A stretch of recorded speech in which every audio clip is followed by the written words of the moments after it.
My guest today is Jim Obergefell. He was the lead plaintiff in Obergefell versus Hodges, a 2015 case in which the Supreme Court ruled that the fundamental right to marry is guaranteed to same-sex couples. That decision and the marriages of millions of Americans are now under threat by a radically different Supreme Court. Jim, for his part, has continued his activism and is now running for the Ohio House of Representatives. Jim, it is such an honor to speak with you. Welcome to the show. Thanks for having me on, Ken. I appreciate the invitation. I don't think most people know the backstory, and I want to start there because that story of your relationship with John and your marriage to this man you loved is unforgettable. Can you tell us a little bit about John? Oh, I love talking about John, so happy to do that. You know, John and I met right before I came out back in 1992, the summer of 92. And that first time he scared the daylights out of me because he was out comfortable in his own skin and I was still closeted. I was teaching high school German. The next time we met, I had just come out and I thought, okay, well, this is the second time I'm seeing this guy, meeting this guy, and thought that was it. Well, the third time was the charm. By that point, a mutual friend of ours was one of John's housemates, and he invited me to a New Year's Eve party at John's house. And I went to that party, and I like to say I never left. I knew from that meeting there was something about John. I wanted him to be part of my life, even though he tried to talk me out of it. As he said, he had dated a lot of guys, and it never ended well. He tried to talk me out of it. I wouldn't listen. So we became a couple, and we just built our life together. And early on in our relationship, we talked about marriage. But for us, at that point in the mid-90s, there was nowhere in the United States we could get married. And we agreed that for us, we didn't want it just to be a symbolic ceremony. We wanted to get married only when it actually meant something legal. So we assumed it would never happen. We just figured we're going to be together. We're never going to be able to say I do and have it mean anything. Well, the years go by, and John, this incredibly charming, intelligent, witty, well-spoken man, we just built our life together. And in 2012, I noticed that when he was walking around our condo, it just sounded different. Like one foot was slapping the floor harder than the other. And I finally convinced him to go see our doctor. And after months of tests and specialist, a third neurologist concurred that John had ALS. So we knew this was his death sentence. ALS, there's no cure, there's no effective treatment. And we knew the end was coming. Well, June 26, 2013, I was standing next to his bed, holding his hand when news came out from the Supreme Court that they struck down the Defense of Marriage Act with their decision in United States versus Windsor. And I spontaneously leaned over, hugged and kissed him and said, well, let's get married. And luckily he said yes. Now he was completely bedridden at that point. I was his full-time caregiver, and about 4 hours a week, the hospice nurses would visit. But we wanted to get married. We wanted to be able to say, I do. We wanted to call each other husband and actually have it mean something, because that was the first time in our almost 21 years together that marriage was a possibility and at least the federal government would recognize us. So we made it happen. And it wasn't an easy thing to do. We lived in Cincinnati, Ohio, and Ohio had its own state level version of the Defense of Marriage Act. So we could not get married in Ohio. But we made it happen because being able to say, I thee wed, was important to us. We wanted John to die a married man. So we got married inside a chartered medical jet on the tarmac of Baltimore Washington International Airport. And we thought that was it. We thought that was the end of it. We were going to live out John's remaining days as husband and husband. And I have to say, we said husband felt like a couple hundred of times every day. Would you like something to drink, husband? Good morning, husband. Good night, husband. Because that word actually meant something special, something important. And we just wanted John to die as a married man. And we wanted to be able to make our promises to each other public and legal. That was all we wanted. You've gotten me in tears, Jim, because I'm a proud Ohioan and you're a proud Ohioan, but your jet comes back to Ohio and your legal status once you land is undermined. You are not legally married. He's not your husband in Ohio at that point, like he was an hour earlier in Maryland. And it's not just a symbolic thing, though the symbol of that is powerful and important. It had real world effects for you, for how his death certificate was written. Can you talk about that? Absolutely. When we decided to get married, we knew on a very abstract level that Ohio would not recognize our marriage. But that was just abstract. We got back to Cincinnati, and because of a story that was written about us in the newspaper, we got married on a Thursday. That story came out online on Saturday. It was in the print edition on Sunday. Friends were at a party that weekend, and they ran into a friend of theirs, a civil rights attorney in Cincinnati, and they brought up our story. And he hadn't read it yet. He hadn't heard about us. And he left the party and went home, back to his office, read the story, and started doing some research. And then he reached out through those mutual friends to say, hey, would you guys be willing to meet? So Al Gerhardstein, this incredible civil rights attorney in Cincinnati, came to our home, and he did something neither one of us expected. He pulled out a piece of paper, and it was a blank Ohio death certificate. He said, now, do you guys get it? When John dies, his last official record as a person, his last record as an Ohioan, as a United States citizen, will be wrong, because Ohio will ignore your lawful Maryland marriage. And on his death certificate, where it says marital status, they're going to say he was unmarried or single. And that field where it says surviving spouse name, Jim, your name's not going to be there. And even though we knew Ohio wouldn't recognize our marriage, it was that conversation, and in the context of John's last record as a person, that state-level Defense of Marriage Act became real, it became harmful, it became hurtful. And when Al asked us if we wanted to do something about it, John and I talked about it, and we agreed that yes, we did. Now, John, I have to say, he was fully behind this, but he said, Jim, just remember, this is all on your shoulders, because I can't do anything. But he thought it was the right thing to do. He agreed that we should do this, but he also gave me his okay to take time away from him to do this. So 8 days after we got married, we filed suit in federal district court. And 11 days after we got married, I was in that courtroom in Cincinnati for the hearing on our case. Eventually, that case, with dozens of other plaintiffs, makes its way to the Supreme Court. And in 2015, the Supreme Court, at long last, does the right thing and recognizes and requires every state to recognize your marriage. And I want to quote back to you what you said upon hearing that decision. You said, and I'm guessing it was on the steps of the Supreme Court, I want to hear the story, but your words were, "It affirms what millions across the country already know to be true in their hearts. Our love is equal. The 4 words etched onto the front of the Supreme Court, equal justice under law, applied to us too," right? Correct. And you're right. That was on the steps of the Supreme Court after the decision was handed down. And after I got to listen to the Chief Justice and Justice Tomas read their dissents, saying that, no, we did not deserve the right to marry. Finally left the courtroom and made my way with Al, arm in arm with the other plaintiffs and attorneys behind us. And as you say, there were more than 30 plaintiffs in the case, more than 20 attorneys, made our way through that crowd. And as you can imagine, the crowd on the courthouse plaza that day was joyful and exuberant, and the air was electric. And we made our way through that crowd and went down to where the podium was set up, and I got to read that statement.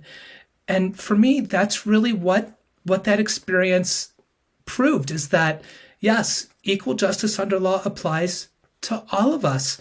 And I have to say, sitting in the courtroom that day, once it finally sunk in that, yes, we won and the Supreme Court affirmed our right to marry, it was the first time in my life as an out gay man that I felt like an equal American. And that wasn't a feeling I was expecting to have, but it was a wonderful thing to realize sitting in that courtroom. We have this idea in America, and I think it's born of our better angels, but it has a downside, that the wheel of progress always turns forward. We have this notion that if we work hard enough and we play our part, that our country's going to keep getting better. But that's not always the case. In 2015, did you have any idea? I mean, in 2015, I remember the feeling watching this clown, Donald Trump, run for the Republican nomination. And I thought, there's no way that's going to happen. We're on the right track as a country. I'm faulting myself just as much. Did you have any idea in 2015 that we would be where we are today?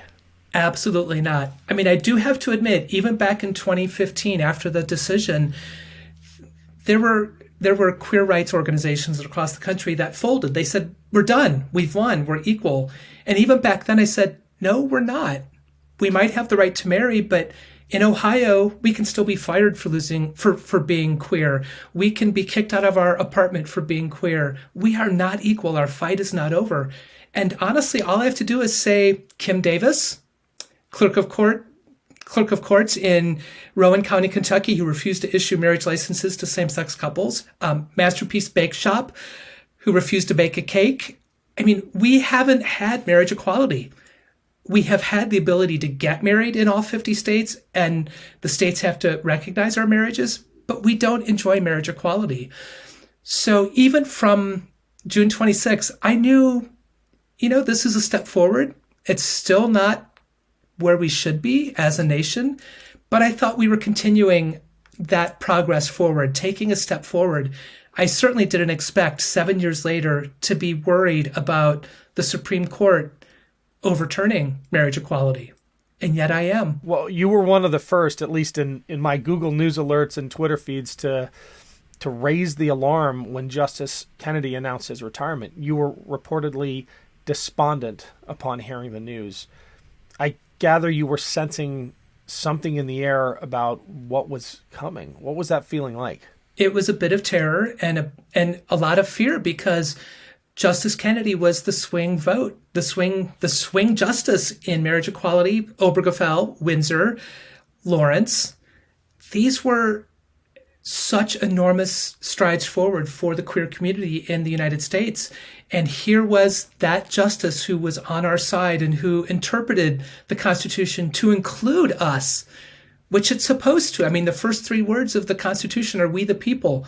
He believed that we belong as part of "we the people." And I was worried, and especially given the election in 2016, and knowing that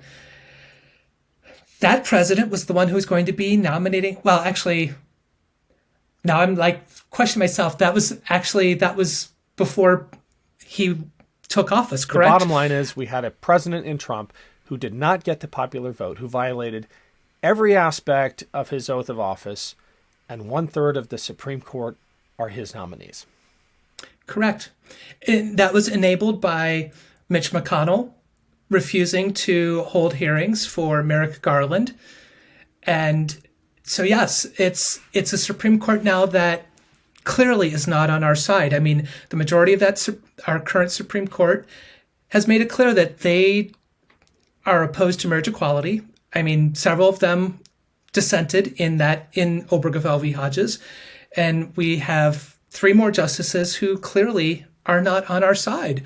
And worst of all, we have Justice Tomas writing that concurring opinion in the Dobbs decision that Obergefell v. Hodges, so marriage equality, Lawrence versus Texas, the right to not have intimate relations at home in the privacy of your own home criminalized, and also birth control.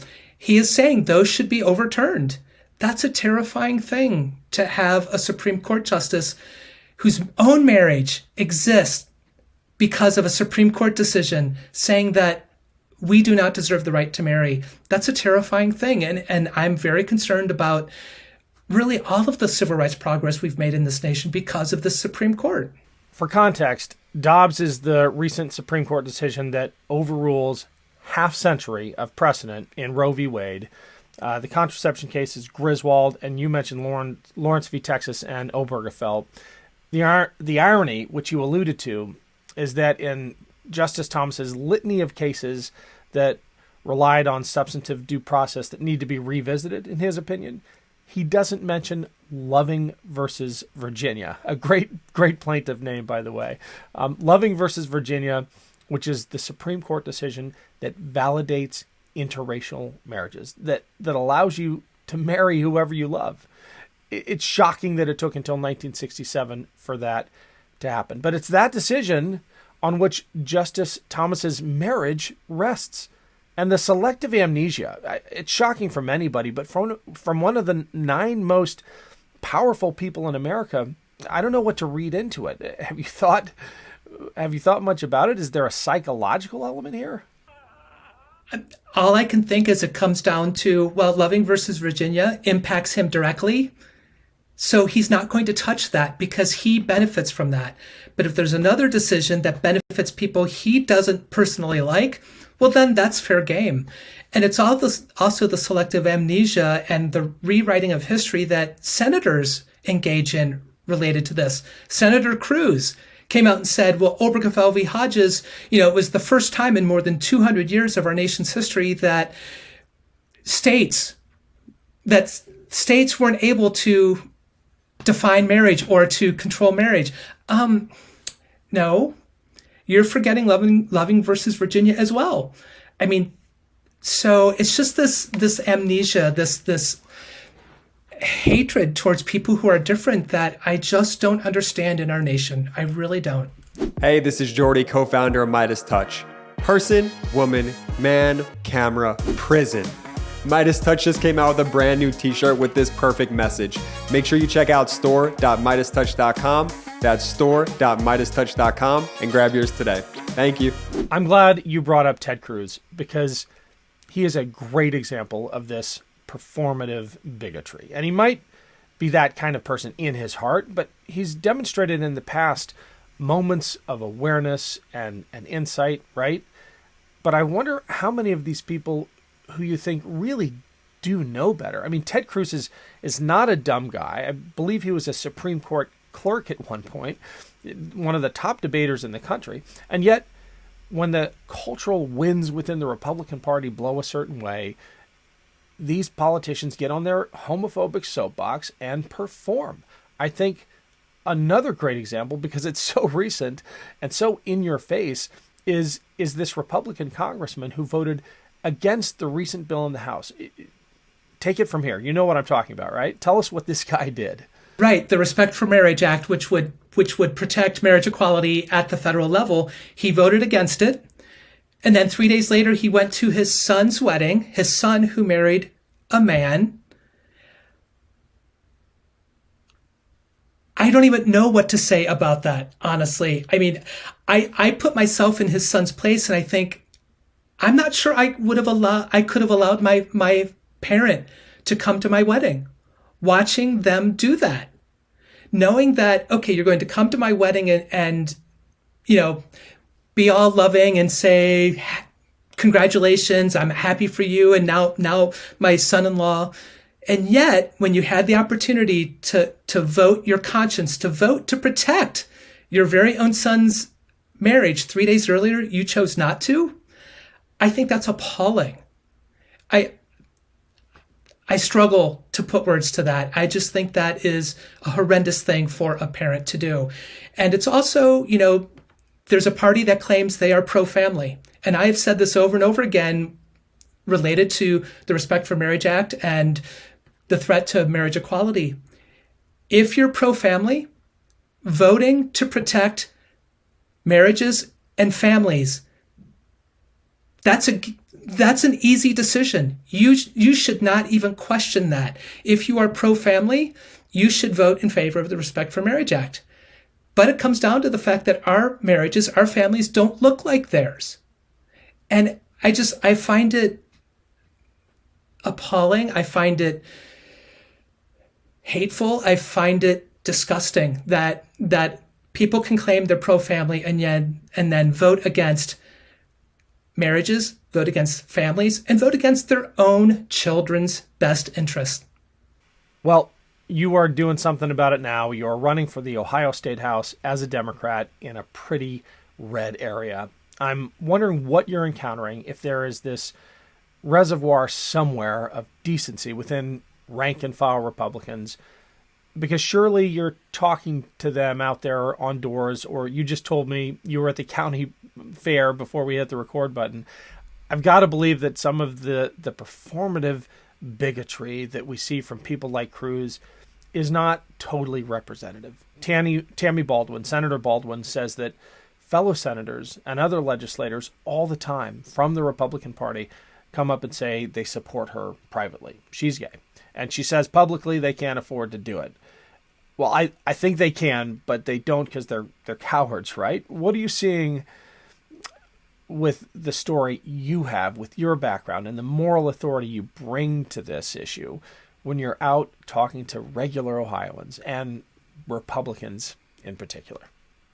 Well, I am certainly seeing Republicans disgusted with the extreme right-wing actions that the Ohio State House has been taking, whether it's regarding the right to control your own body, to make decisions about your own body, whether it's attacks on marriage, whether it's so many things.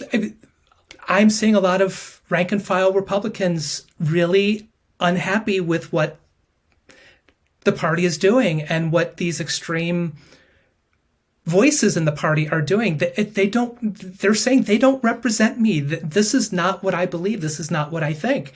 Now, my hope is that will turn into voting for the people who actually do believe in and share some of those same values about treating people with respect and protecting marriage and saying that this gross invasion of privacy, whether it's in a doctor's office, whether it's in the privacy of your bedroom, whether it's with your pharmacist making family planning decisions, people are really upset with this gross invasion of privacy that is just happening in so many ways. So I'm absolutely seeing that from Republicans, and other people are just thoroughly disgusted with what the extreme right wing in the Ohio State House has been doing.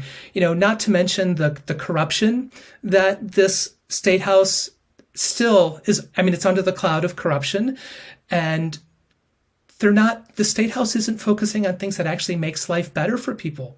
They are harming people, and they're not doing things that actually make life better for people. Attacking one transgender girl athlete, attacking her and trying to write a law to deny her the right to play sports with her friends. That isn't making life better for anyone. They're focused on things like that instead of actually, let's make sure we have well-paying jobs. Let's make sure we're protecting the environment because we only have one planet. Let's make sure we're fighting for healthcare for everyone. Those are the things people care about, not these culture wars. And yet it's the extreme right that keeps pushing those things and focusing on those things that don't make anyone's life better. And honestly, that's a big driver for me running for office.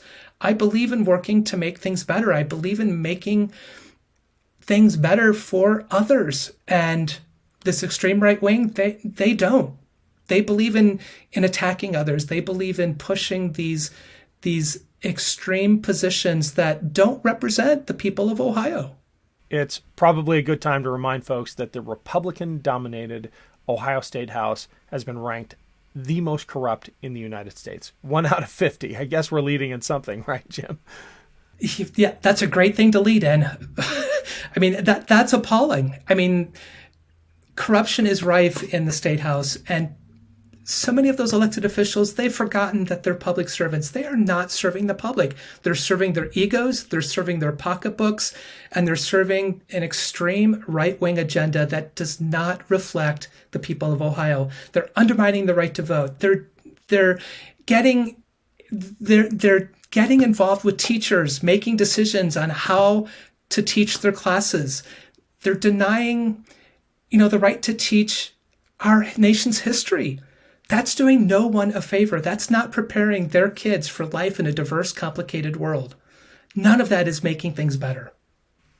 One area where our activism has overlapped, Jim, is with veterans. And I would love for you to share a little bit about your family history. We've done episodes on this, but we got the PACT Act passed, the Burn Pits Act passed, and you're close with some of the people who I care about a lot who made that happen.